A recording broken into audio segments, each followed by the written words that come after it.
کشف المحدود شریف میں لکھا ہے کہ جب حضرت ذنون مصری کا انتقال ہوا اس رات 40 اولیاء کو خواب حضور نبی علیہ السلام کی جائے جو کئی سالوں سے رو رہے تھے کدی تے کرم فرماؤ ہے یقین ہے آپ ہر راشد کے گھر تشریف لاتے ہیں میرے گھر میں بھی ہو جائے چراغاں یا رسول اللہ جو کئی سالوں سے رو رہے تھے حضرت جی تو کیا ہوا 40 اولیاء کو اس رات خواب میں حضور نبی علیہ السلام کی زیارت ہوئی اور ان 40 نے سوال کیا ہے اللہ کے محبوب علیہ السلام آج کس طرح کروں تو آپ نے فرمایا میرے ذنون مصری کا انتقال ہو گیا میں اس کی روح کے استقبال کے لیے آیا وہ تو ہے ہی نوازنے والے تو اپنے کام سیدھے کر تو اپنے کام سیدھے کر تیرے کام ہی نہیں سیدھے کوئی ہم تو مائل با کرم ہے کوئی زائل ہی نہیں ہاں ہم تو مائل با کرم ہے کوئی وہی امام جلال الدین سیوطی نے 72 بار جاگ کے دیکھا لیکن پڑھ تو صحیح نا جلال الدین سیوطی تھے کیا امام ابن حجر اسقلانی نے پوری بخاری حضور سے پڑھی لیکن پڑھ تو صحیح نا امام ابن حجر اسقلانی تھے کیا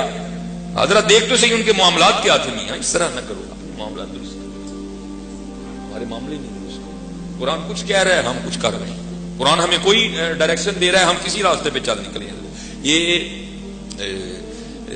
کبھی آپ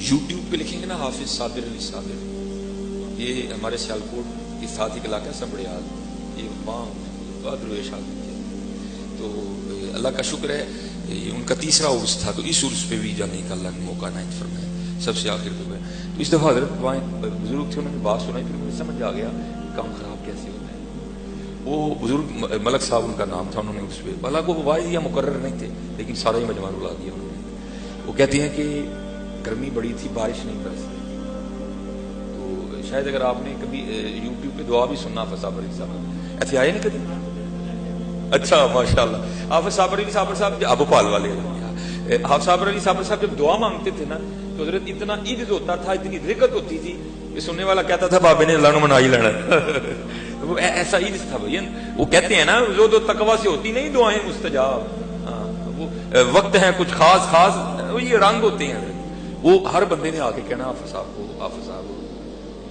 دعا فرما بدل حافظ صاحب نے جو یہ خاص ہوتی ہیں پھر ان کی کو خفیہ رابطے بھی ہوتی ہیں ان کو بتا دیا جاتا ہے کہ بارش کی ملک صاحب کہتے ہیں کہ مجھے کیونکہ مدرسہ تھا حفظ القرآن کا حافظ صاحب کا کہتے ہیں حافظ صاحب نے بچہ بیچ کے مجھے بلایا میں گیا کہتے ہیں حافظ صاحب نے مجھے اپنی جیب سے نا پیسے نکال کے دیے اور فرمانے لگے ملک جی ایدا او قیمہ لے کے آنا ہی کار آپ نہیں پکانے فرق آ جاتا ہے نا خود پکانا ہو تو کچھ اور ہوتا ہے اللہ کے راستے میں دینا ہو تو پھر کچھ اور ہوتا ہے پھر ہڈی بھی چل جاتی ہے پھر چچڑے بھی چل جاتی ہیں پھر چربی بھی چل جاتی ہے لیکن اپنے گھر لانا ہو تو پھر تو بنا اللہ ہونا الٹ چاہیے تھا لن تنالوا البر حتى تنفقوا مما تحبون سونی شاید تو اللہ کے راستے میں دینی تھی وہ ملک صاحب کہتے ہیں میں قیمہ لے آیا کہتے لا کے میں نے حافظ صاحب کی خدمت میں قیمہ پیش کیا تو قیمہ لے کے مجھے کہتے ہیں آپ ملک جی جاؤ کہتے میں دیکھنا چاہتا تھا کہ حافظ صاحب قیمے کا کرتے کیا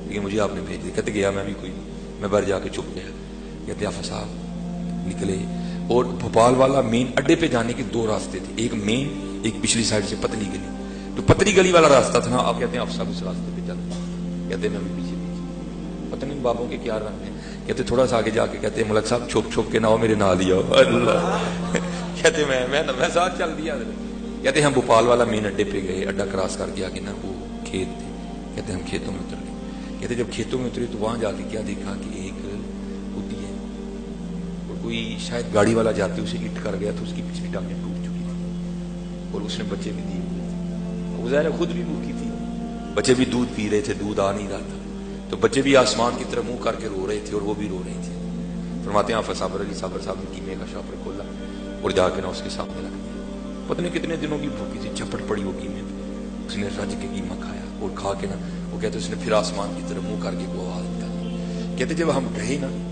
تو ہم گرمی میں جھلستے اور پسینے میں ڈوبے گئے کہتے جب واپس آئے تو ہم بارش میں بھیگے ہوئے واپس آیا یہ قرآن کچھ کہہ رہا ہے ہم کچھ کر رہے ہیں قرآن کیا کہہ رہا ہے ارأیت الذی یکذب بالدین فذلک الذی یدعو الیتیم ولا یحض علی طعام المسکین یہ ہمارا قصور ہے اللہ تو کریم ہے حضور نبی علیہ السلام تو رؤوف الرحیم یہ کس طرح ہو سکتا ہے کوئی روئے اور وہ نوازے نا نظر نہ کوئی کمی اور وبالوالدین احسانا وذی القربى والیتامی والمساکین وقولوا للناس حسنا. کہاں ہے حضرت وقولوا للناس حسنا؟ ہر بندہ تو دوسرے بندے کو کاٹنے پڑ رہا ہے حضرت. ایسے لگتا ہے منہ میں زبان نہیں ہے، انگارے بھرے ہوئے ہیں. کہاں گئی ہوں محبتیں حضرت؟ وہ پیار کہاں گیا حضرت؟ جب میں پڑھو اپنے اکابرین کو، پڑھو اپنے اسلاف کو. ہمارے اسلاف تھے کیا؟ قبلہ شاہ صاحب بیٹھے ہیں، یہ لکھا ہے کہ جب امام حسن رضی اللہ تعالیٰ عنہ کے جسم مبارک سے کرتا اتارا گیا نا غسل دینے کے لیے امام حسن رضی اللہ تعالیٰ، تو وہ لکھا ہے کہ حضرت کی پشت پہ باقاعدہ ایک نشان تھا، جسے اگر میں اپنی پنجابی زبان میں کہوں تو پھر میں اسے چنڈی کہوں گا. ایک باقاعدہ نشان. باتیں شروع ہو گئی یہ تو شہزادی، یہ نشان کس چیز ہے؟ تو حضرت کے غلام کھڑے تھے. آپ جذباتی ہو گئے. آپ نے فرمایا اپنی زبانوں کو لگام دو. اگر بات امام کی عزت کی نہ ہوتی تو امام نے مجھ سے وعدہ لیا تھا کہ میرا راز نہ کھولنا. انہوں نے کہا بتاؤ پھر یہ کیا ہے؟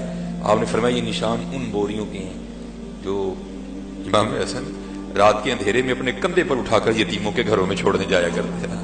بھائی تقریر مجھے بھی بڑی آتی ہے، ہاں اور کو تو میں گردانہ ملاملہ کے حضرت مسجد سے ہتھے چکنا، لیکن میرے محبوب کی امت کو آج تربیت کی ضرورت ہے. آج ہمیں کوئی نہیں مار رہا، ہم ہی ایک دوسرے کو مار رہے ہیں. آج میرے محبوب علیہ السلام کی امت کو تربیت کی ضرورت ہے. محبت کرو ایک دوسرے کے ساتھ. یہ کل میرے خیال سے یوٹیوب پہ کل ہی کلپ چڑھا ہے، کل جمعے کا کلپ ہے.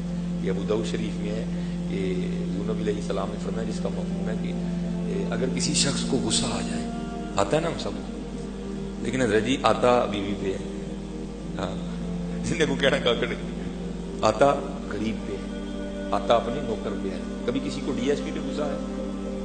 کسی کو آتے جی آ بھی جائے گا نہیں پی جانا ہے. لیکن اگر بیوی پہ آئے گا پھر میں نے نہیں پینا. اگر کسی ماڑے پہ آ گیا میں نے پھر نہیں پینا. لیکن حضور نبی علیہ السلام فرمانے جسے غصہ آئے وہ غصے کو نافذ کرنے پہ قادر بھی ہو، کر سکتا ہو کچھ نہ کچھ، لیکن نہ کرے. حضور فرماتے ہیں پھر اللہ اسے انعام کیا دے گا؟ روز قیامت اللہ اسے ساری مخلوق کے سامنے کھڑا کر کے کہے گا ان نوروں میں سے جو چاہتا ہے لے لے. پی کے تو دیکھو حضرت اللہ کرنے سے کیا ہوگا؟ تھپڑ مار دو گے کسی کو، کیا کر دو گے؟ لیکن حضرت جی اور وہ بھی یاد رکھو حضرت جی یہ ہمارے معاشرے کا مزاج بن گیا. تگڑے کے کھلوندا کوئی نہیں، ماڑے نہیں چڑھتا کوئی. اور ہمیشہ یاد رکھنا حضرت جی کبھی کسی ماڑے پہ ظلم نہ کر بیٹھنا.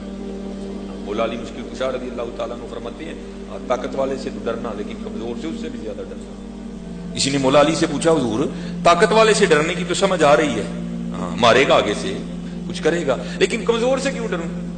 میں حضرت اس دن قبلہ سڑک پہ میں کھڑا ہوں، میں کسی بندے کا ویٹ، اس سائڈ پہ شاید کوئی چور پکڑا گیا، شاید پتہ نہیں وہ کیا چوری رول پہلے شور ڈالا نا چور چور پکڑو چور چور. میرے پاس دو منڈے، ایک نے بائک کھڑی ہے جا کے جناب کٹ کے واپس آ گیا. دوسرے نے آ کے یار واہ یہ تھا نہیں میں. یہ ہمارا مزاج ہے ہمارے معاشرے کا، ہمارے معاشرے کا مزاج بن گیا حضرت. تگڑے کے سامنے کھڑا کوئی نہیں ہوتا، ماڑے کو معاف کوئی نہیں کرتا. تو کیوں دور ماڑے سے کیوں ڈرے؟ وہ کیا کر لے گا؟ آپ نے فرمایا وہ تو کچھ نہیں کرے گا لیکن اس کا رب بڑا کچھ کر دے گا. ہاں اس لیے ڈرنا حضرت جی. ہاں یہ جتنی ہمارے گھر میں تباہیاں اور بربادیاں آئی ہیں نا، ہم نے کسی ماڑے کی حال ہی ہوئی ہے. یہ بھی کلپ چڑھے گا، میرا ہاتھ چڑھے گا یہ کل، یہ بھی میں نے کل جو میں نے بیان کیا. یہ علماء پہ بڑے بڑے اوکھے ویلے آتے ہیں اور ہمارے معاشرے نے تو ویسے بھی علماء کے ساتھ کوئی چنگا ضرور نہیں کیا. ہاں حقیقت ہے چنگا نہیں اس معاشرے نے مولویوں کے ساتھ سنا. یہی وجہ ہوئی ہے تعلق مدرسے اجڑ گئے. آج لوگ ایک ایک کروڑ دے کے اپنی بچیوں کو اور بچوں کو MBBS ڈاکٹر بنا رہی ہیں. معاشرے کی خدمت کا کسی کو شوق نہیں ہے. سارے نے پتہ ڈاکٹر بنے گا تو تنہا والد بنے گا، سب کو پتہ انجینئر بنے گا تو تنہا والد نہیں. مدرسے کیوں اجڑ گئے؟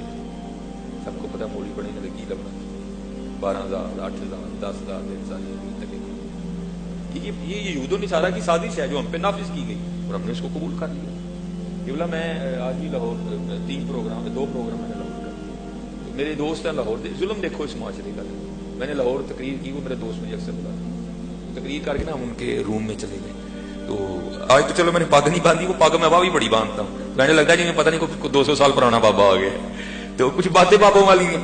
وہ حضرت جی میں بیٹھا کمرے میں تو وہ ایک حضرت صاحب آ گئے، ہاتھ پہ راڈو باندھی، کلر والا سوٹ لگایا.